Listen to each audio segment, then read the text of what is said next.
والسلام على أشرف الأنبياء والمرسلين وعلى آله وأصحابه أجمعين وبعد. Alhamdulillah. Last time in our tafsir of Surah Al-Fatiha, we talked about the first three ayat of Surah Al-Fatiha. Alhamdulillah Rabbil Alameen, Ar-Rahman Ar-Rahim, Maliki Yawmiddin. And the hadith of the Prophet ﷺ that tells us that Allah Azza wa Jal has divided the surah into two halves, a half for him, a half for the servant, and the servant will have what he asks for. The fourth ayah is the middle point of the surah.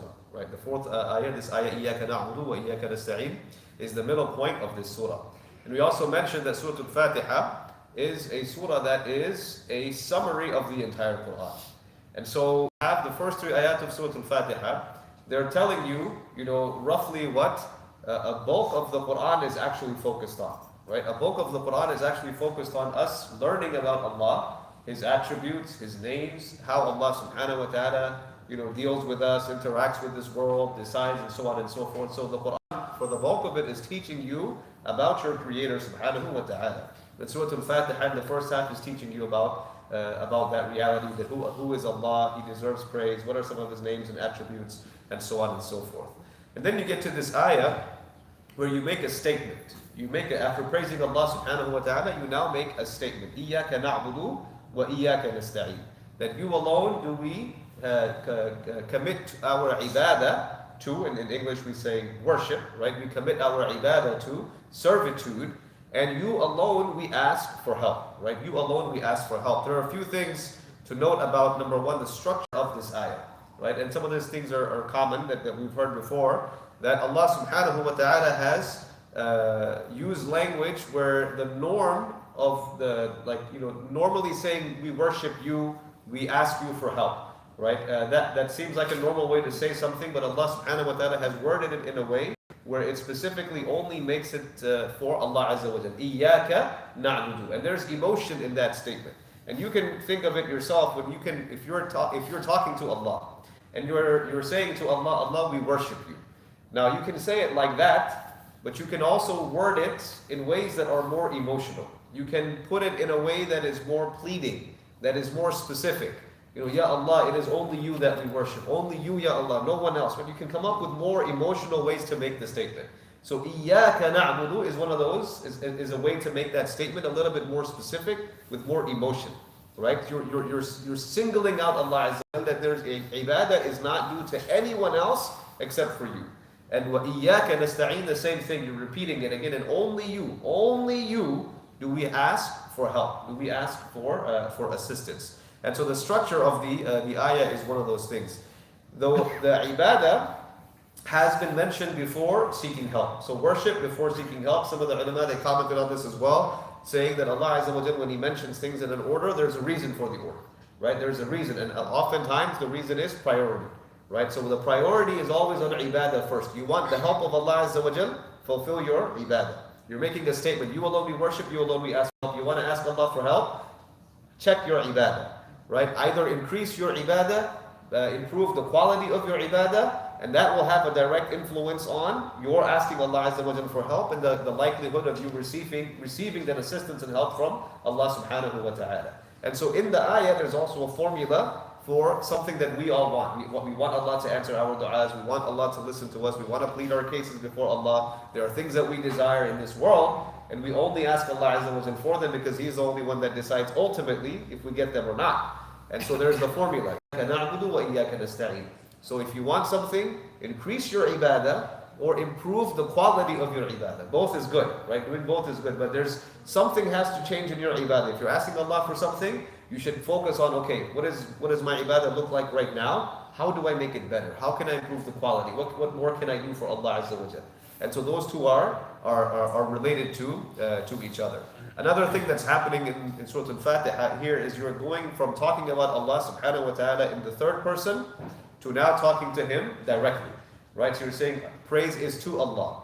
Right? He is the most gracious, the most merciful. He is the master of the Day of Judgment. You're talking about Allah Azza wa Jal in the third person. And then you say, إِيَّاكَ نَعْبُدُ وَإِيَّاكَ نَسْتَعِينُ. Now you're switching it up to talking directly to Allah Subhanahu wa Ta'ala. You alone we worship. You alone we ask for help. This is called iltifat. This is something that was known to the Arabs at the time. They would do this for a few reasons. One of the reasons being to keep the attention of those that are listening. They would change the form of speech, the second person, third person, so on and so forth. They would change the form of speech in order to keep the attention of the person, and also for other reasons. And one of the reasons the ulama they comment on this is because you're gradually coming closer and closer to Allah Azza wa Jal, right? So you mentioned Him in the third person because you're praising Him, His qualities, and then now you are directly talking to Him Subhanahu wa Ta'ala. And there's also the specific here that Allah is teaching you a dua to make. Surah Al-Fatiha is a dua. And there are other du'as in the Quran where you make, but they're in the singular, right? They're in the singular, right? Rabbi habli, that's the one that we're all taught to make. Rabbi ja'alni muqim as-salati wa min dhurriyyati. Right? That's a dua in the Quran. Rabbi ja'alni muqim as-salati wa min dhurriyyati. Is it okay? Check up on him, inshallah.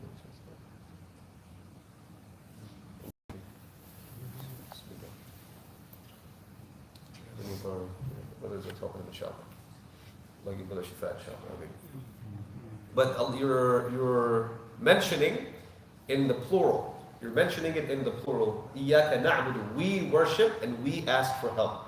And this is one of those things that you have adab with Allah subhanahu wa ta'ala, that you don't single yourself out as to being, I'm the one that's worshiping you, I am the one that's asking you for help, but rather you include others along in it as well, just as a form of humility before Allah subhanahu wa ta'ala. There's a finer point to mention, that this is something that you can teach classes on, and that is what constitutes ibadah. We're not going to get into too much detail here, but what actually constitutes ibadah? What is considered ibadah? This is important to note, because the opposite of ibadah is either kufr, or the thing that ruins ibadah is shirk. So it's very, very important to know. We're not going to get into too much details here. But ibadah essentially is obedience to Allah, obeying Allah subhanahu wa ta'ala, doing an act that you have been told to do by Allah or the Prophet sallallahu alaihi wasallam, out of an understanding that the one you are directing this ibadah to is the one that is the creator, the owner, the sustainer, the one that is ultimately deserving of this action. The action alone, this is interesting, the action alone, you cannot just tie it down to ibadah. And I'll give you an example. So for example, it is haram in the sharia of Islam to make sajda to anyone else besides Allah subhanahu wa ta'ala. But is the pure act of sajda to anyone else besides Allah Azza wa Jal before the sharia, because it wasn't haram before, right? Because in the Quran you find an example of who is making sajda to who. Who are we told? There's different cases. So the family of Yusuf alayhi salam are commanded to prostrate before, the word sajda is used. Who else? The angels are told to make sajda to Adam alayhi salam, right? And so obviously Yusuf, Yaqub alayhi salam clearly understands tawheed, right? They clearly are taught singling up, so they know that this action they are doing is not constituting ibadah. They're not worshipping Yusuf alayhi salam whatsoever in any way, shape, or form, yet they're commanded to do it, right? So there's a fine definition of ibadah. A fine definition of ibadah. It is haram for other reasons because the Prophet ﷺ said so, right? It is haram for other reasons to not make sajda to anyone besides Allah Azza wa Jal. But if you see someone making sajda and they don't know that it's haram, and so it does not automatically take them into the fold of shirk. It is ma'asiyah, it is sinful until they are explained that you don't do this and so on and so forth, right? But ibadah is something that is essential, that comes from you understanding that the one you are directing the action to is the creator, the owner, and so on and so forth. So we love Allah. Loving Allah is ibadah, right? But we also love the Prophet ﷺ. We also love our families. We also love certain types of food, right? So love in and of itself is very different when you apply it to all these different cases, right? So this is a discussion that requires a lot more diving into, but it's very important to understand, because oftentimes people, when they meddle with the definition of ibadah, they start labeling people as committing acts of shirk and kufr and all this kind of stuff for things that are really not acts of shirk.